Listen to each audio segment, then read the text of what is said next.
الحمد للہ رب العالمین والصلاة والسلام علی اشرف الانبیاء والمرسلین وعلی آلہ واصحابہ اجمعین۔ عالی مرتبت سامعین و ناظرین، السلام علیکم ورحمۃ اللہ وبرکاتہ۔ موسم رحمت ماہ صیام رمضان المبارک اپنی تمام تر رعنائیوں کے ساتھ جلوہ گر ہوا۔ میں اس پر آپ سب کو بصمیم قلب مبارکباد پیش کرتا ہوں۔ بارگاہ عزدی میں دعا ہے کہ اس مہینے کی برکتیں سمیٹنے کی ہمیں توفیقات ارزانی ہوں۔ یہ ماہ مبارک اپنے دامن میں اتنی برکتیں لے کر جلوہ گر ہوا ہے کہ ہمارے سارے گناہوں کو مٹانے کا ذریعہ ہو سکتا ہے، ہمارے باطن کی روشنی کا ساماں کرتا ہے اور ہمارے اندر کے سارے اندھیروں کو، ظلمتوں کو روشنیوں اور اجالوں میں بدلنے کی توانائی اور طاقت رکھتا ہے۔ اللہ تعالیٰ جل شانہ نے اس ماہ مبارک کو ہمارے لیے بہت ساری برکتیں اور رحمتیں دے کر جلوہ گر کیا، اور اس امت پر اللہ کا بہت بڑا احسان ہے کہ اس نے اس ماہ انور کے ذریعے سے ہمارے لیے آسانیاں پیدا کی۔ اس میں اعمال کا اجر و ثواب بڑھ جاتا ہے۔ ایک نفل ادا کرنے پر پورے فرض کا ثواب ملتا ہے، اور ایک فرض کی ادائیگی پر اللہ 70 فرائض کا ثواب عطا فرماتا ہے۔ مومن کا رزق بڑھ جاتا ہے، توفیقات میں برکتیں اور اضافے ہوتے ہیں، اور اللہ جل شانہ اپنی رحمتوں کے در کشادہ فرما دیتا ہے۔ خوش نصیب ہیں وہ لوگ جو اس ماہ منور میں اللہ جل شانہ کے دین سے جڑ کر، کتاب رحمت قرآن مجید کی تلاوت سے جڑ کے اور اعمال خیر کے ذریعے سے اللہ کی قربت کے ساماں کرتے ہیں۔ اور اس سے بڑا بد نصیب کوئی نہیں ہے جو ایسے مبارک مہینوں میں بھی محروم رہ جاتا ہے۔ میرے اور آپ کے اندر کو اجاڑنے کے لیے ہمارا اپنا نفس ہی کافی ہے، لیکن اس پر مستضاد شیاطین ہیں جو ہمیں ہر وقت ورغلاتے رہتے ہیں اور جادہ مستقیم سے دور کرنے کے لیے جد و جہد میں مصروف رہتے ہیں۔ ان کی بھرپور کوشش ہوتی ہے کہ ہم اپنے رب سے دور ہٹ جائیں، اس کی قربت سے محروم ہوں، گناہوں کی دلدل میں پھنس جائیں اور اپنی خواہشات کے غلام ہو کر کے زندگی بسر کریں۔ ماہ صیام کی من جملہ برکتوں میں سے ایک برکت یہ ہے کہ اس مہینے میں شیاطین کو جکڑ دیا جاتا ہے، تو ہمارے لیے خیر کی راہوں پہ چلنا آسان ہو جاتا ہے، چونکہ لڑائی صرف ہمارے نفس کے ساتھ باقی رہ جاتی ہے۔ دو دشمنوں میں سے ایک دشمن باندھ دیا گیا ہے اور وہ شیاطین ہیں۔ اس عنوان سے حضرت امام بخاری علیہ رحمہ، حضرت امام مسلم نے اپنی اپنی اسناد کے ساتھ حدیث روایت کی ہے۔ آج کی اس نشست میں میں یہ آپ کے سامنے رکھنا چاہوں گا۔ حضرت سیدنا ابو ہریرہ رضی اللہ تعالی عنہ سے یہ روایت مروی ہے۔ فرماتے ہیں قال رسول اللہ صلی اللہ علیہ وآلہ وسلم، اللہ کے پیارے محبوب صلی اللہ علیہ وآلہ وسلم نے ارشاد فرمایا، اذا دخل شہر رمضان فتحت ابواب السماء، جب ماہ صیام جلوہ گر ہوتا ہے، اس مہینے کی آمد ہوتی ہے، تو اللہ آسمان کے دروازے کو کشادہ کر دیتا ہے۔ وفی روایت فتحت ابواب الجنہ، ایک روایت کے لفظ یہ ہیں کہ جنت کے دروازے کھول دیے جاتے ہیں۔ وغلقت ابواب جہنم، اور جہنم کے دروازے بند کر دیے جاتے ہیں۔ وسلسلت الشیاطین، اور شیاطین جکڑ دیے جاتے ہیں۔ اور ایک روایت میں وفتحت ابواب الرحمہ، اور رحمت کے دروازے کشادہ کر دیے جاتے ہیں۔ تو گویا اللہ جل شانہ اس مبارک مہینے میں رحمت کے در کشادہ کرتا ہے، جنت کے دروازے کھول دیتا ہے، آسمان کے در کشادہ کر دیے جاتے ہیں، جہنم کے دروازے بند کر دیے جاتے ہیں، اور وہ قوتیں جو ہمیں جہنم کی طرف لے جانے کے لیے کوشاں رہتی ہیں انہیں محبوس کر دیا جاتا ہے، انہیں باندھ دیا جاتا ہے، شیاطین کو جکڑ دیا جاتا ہے۔ اب ہمارے لیے کتنا آسان ہو جاتا ہے کہ ہم خیر کی طرف اپنے سفر کو شروع کریں، اپنے اندر اتر کر کے اپنی کوتاہیوں کا خود ادراک کریں اور خیر کی طرف اپنے سفر کا آغاز کریں۔ چونکہ جو رکاوٹیں تھیں ان میں سے بڑی رکاوٹ شیطان تھا، تو شیاطین کو اس ماہ منور کے اندر اللہ تعالیٰ نے جکڑ دیا ہے۔ یہ کتنی بڑی کرم نوازی اس نے ہمارے اوپر فرمائی کہ ہمارے دشمن کو ہی ہمارے راستے سے ہٹا دیا، جو ہمیں جادہ مستقیم سے ہٹانے کے لیے دن رات کوشاں تھا اور جس کے ساتھ ہمارا مقابلہ جاری تھا، اور جس کی وجہ سے ہم شر کی جانب لڑک جاتے تھے اور نیکی کی توفیق ہمیں نہیں ہو پاتی تھی، شیاطین کے بہلانے کی وجہ سے، ان کے بہکاوے کی وجہ سے اور ان کے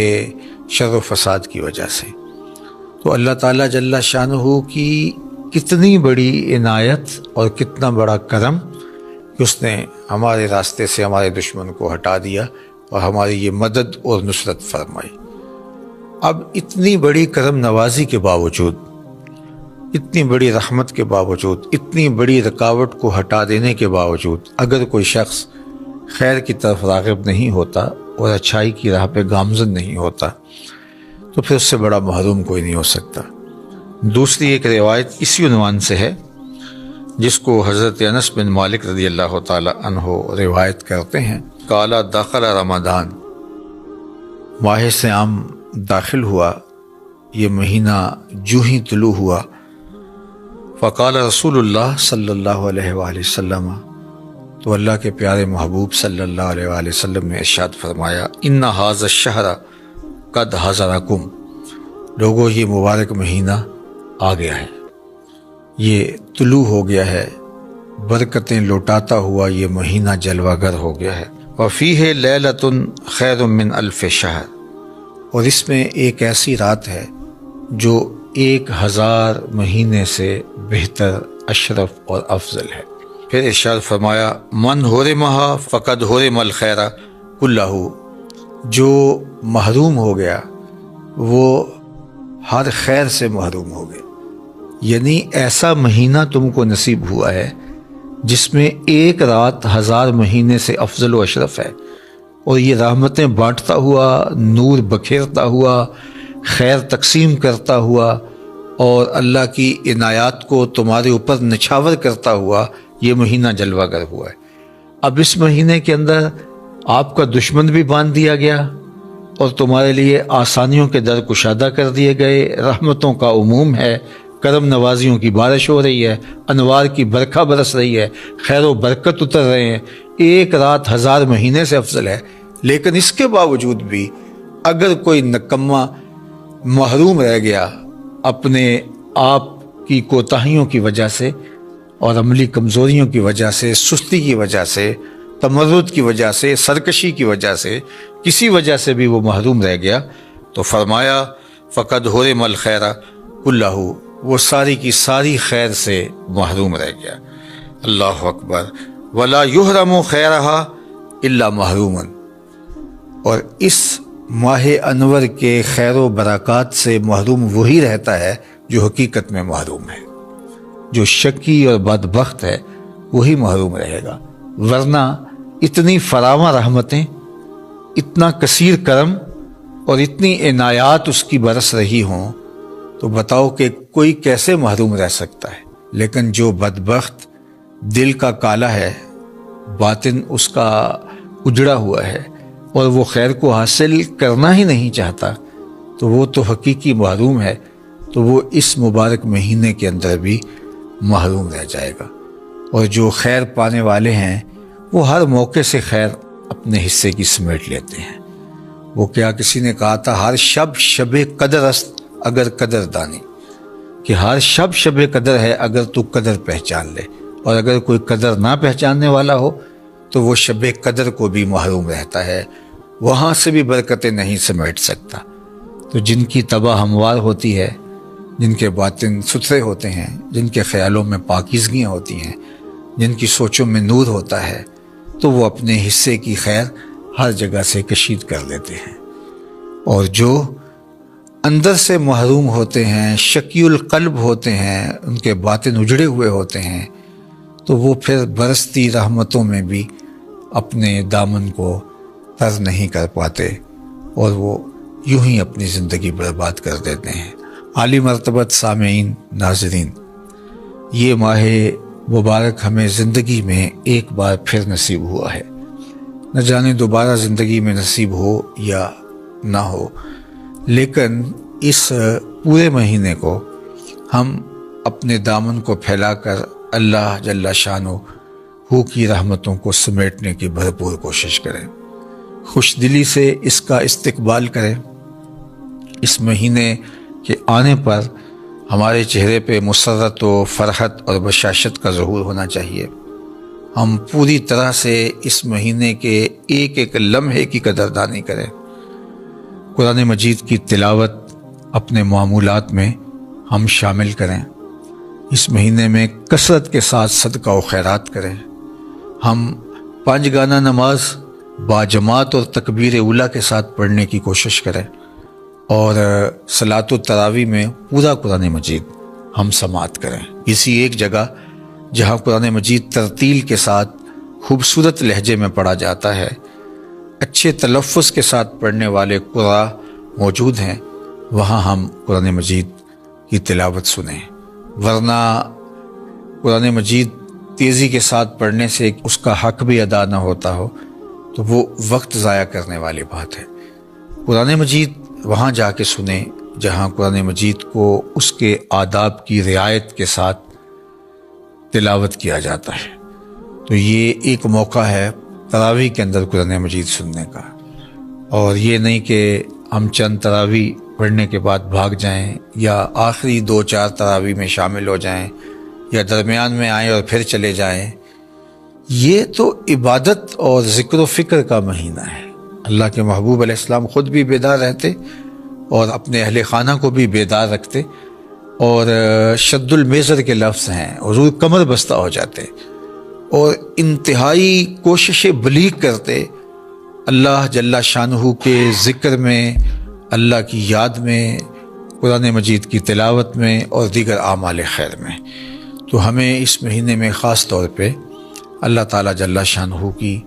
رحمتوں کو سمیٹنے کے لیے بھرپور سعی کرنی چاہیے، اپنے بچوں کو بھی ترغیب دینی چاہیے۔ گھروں کے اندر وہ امور جن کے ذریعے سے بچوں کی دلچسپی پیدا ہوتی ہے، ان امور کو ہمیں بجا لانا چاہیے، شریعت کے دائرے میں ہوں، لیکن بچوں کی دلچسپی کے امور جو ان کے نفسیات کو دین کے قریب کر سکیں، ایسے امور کا ہمیں اپنے گھروں کے اندر اہتمام کرنا چاہیے، اور ان کے اندر تشویق پیدا ہو، ان کو انگلی سے لگا کر کے مسجد کی طرف لے کر کے آئیں، افطار کے دسترخوان پہ بہت شوق کے ساتھ اور ادب کے ساتھ بیٹھیں، اور اسی طرح سحری کھانے کا لمحہ آئے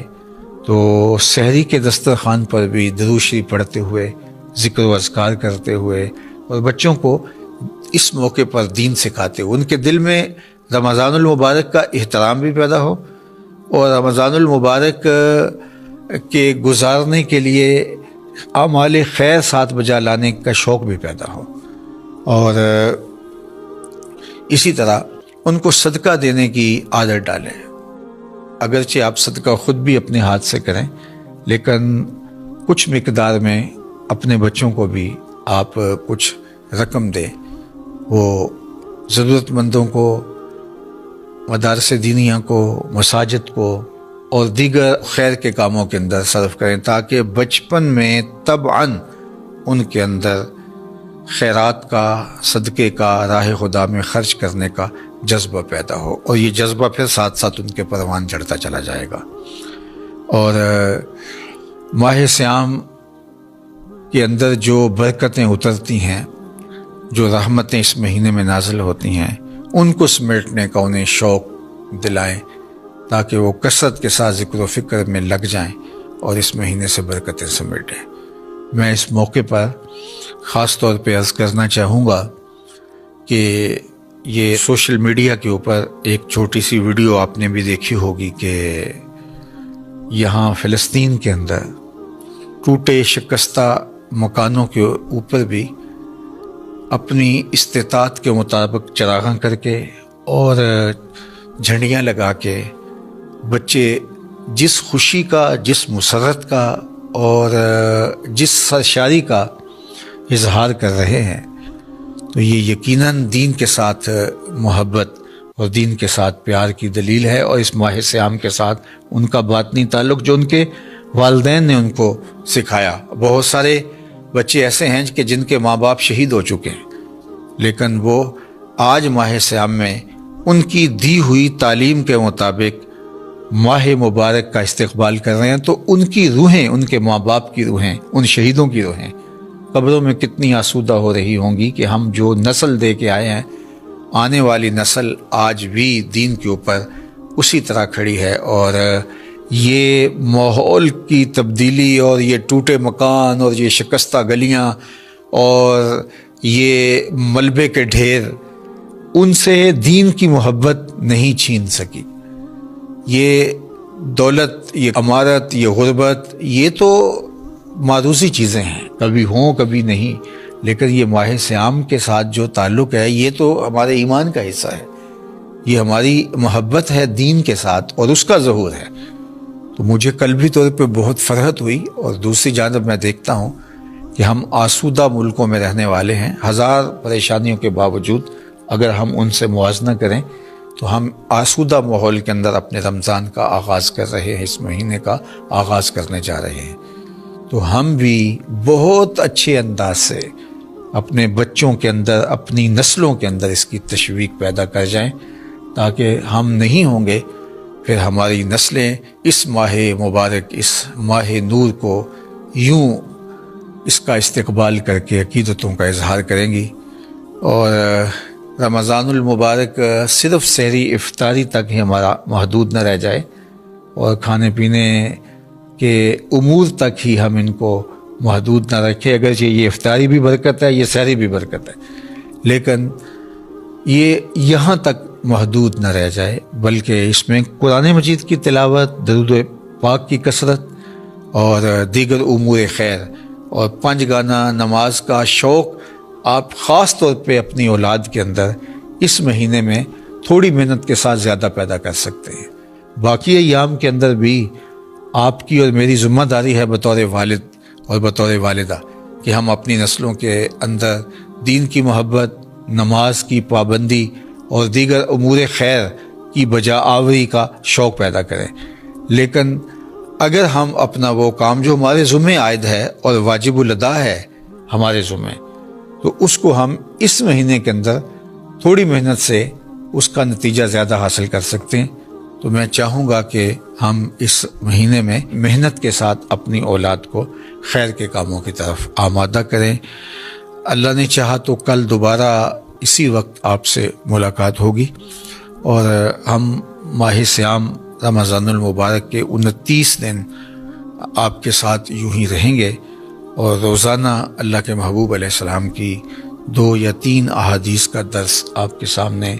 مختصراً رکھیں گے۔ یہ اتنا زیادہ وقت نہیں ہوتا ہے،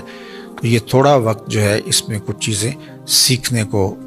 ملیں گی، اور یہ ویسے بھی مبارک گھڑیاں ہیں اور مقدس ساعتیں ہیں، اور ان گھڑیوں میں جو خاص رحمتیں اترتی ہیں اور انوار نازل ہوتے ہیں، تو ان کو ہم سمیٹنے کی کوشش کریں۔ اللہ جل شانہ آپ کو مجھے اپنی رحمتوں کے سائے میں رکھے۔ والسلام علیکم ورحمۃ اللہ وبرکاتہ۔ اللہم صلی علی سیدنا و مولانا محمد معدن الجود والکرم وآلہ وصحبہ وبارک وسلم۔ اللہ اٹھے ہوئے ہاتھ، پھیلی ہوئی جھولیاں اپنی رحمتوں سے بھر دے، وقت کی بہاریں نصیب فرما، مقدر کی خزائیں رخصت کر دے، جئیں تو تیرے لیے، مریں تو تیرے دین کے لیے۔ زندگی کی آخری ہچکی تک تیرے رسول کے وفادار رہیں، ہر علت سے، ہر قلت سے، ہر ذلت سے رہائی عطا کر دے، اپنے پاک نبی کے در کی گدائی عطا کر دے، نفس و شیطان کے مکر و فریب سے، دجل و تلبیسات سے ہماری حفاظت فرما۔ اے اللہ تو کریم ہے، ہم تیرے عاجز اور ناتواں بندے اس ماہ مبارک کی برکتوں کے سوالی بن کے تیرے حضور حاضر ہیں۔ اللہ اس مہینے کی رحمتوں سے ہمیں محروم نہ رکھنا، اللہ اس مہینے میں اترنے والی رحمتوں کا وافر حصہ ہمیں نصیب کر دینا۔ اللہ ہماری آنکھوں کو، ہمارے کانوں کو، ہمارے خیالوں کو، ہماری سوچوں کو پاکیزگی عطا کرنا، روزے کو روزے کے آداب کی محافظت کے ساتھ نبھانے کی ہمیں توفیق عطا فرمانا، اور اپنی خاص کرم نوازیاں میرے وطن کے شامل حال فرمانا۔ اللہ میرے ملک کو امن کا گہوارہ بنانا، یہاں دہشت گردی کے سلگتے الاؤ ٹھنڈے کر کے امن کی بہاریں پیدا فرمانا، معیشت کا جمال، معاشرت کا حسن اور صالح اقدار کا نور عطا فرمانا۔ اہل غزہ کے لیے تیرے حضور ملتجی ہیں، اللہ ان کی مدد، نصرت اور اعانت فرمانا۔ اس آسمان کے نیچے، زمین کے اوپر تیرے علاوہ کوئی ان کا آسرا نہیں بچا، اللہ ان کے حوصلے نہ ٹوٹنے پائیں۔ اللہ جس طرح قسم و پرسی کے اس عالم میں بھی وہ تیرے دین کے ساتھ جڑے ہیں، ماہ صیام کی خوشیاں منا رہے ہیں، اللہ ان بچوں کو حقیقی اور ابدی خوشیاں عطا فرمانا۔ آج جو ملبے کے ڈھیر کے اوپر کھڑے ہو کے مرحبا یا رمضان کے نعرے لگا رہے ہیں، آج وہ یہاں کھڑے ہو کر کے اپنی محبتوں کا چراغاں کر رہے ہیں، اللہ ان کے لیے حقیقی خوشیاں غلبہ اسلام کی شکل میں نصیب فرمانا، اور اپنی عنایتوں اور کرم نوازیوں کا حظ وافر مقسوم فرمانا۔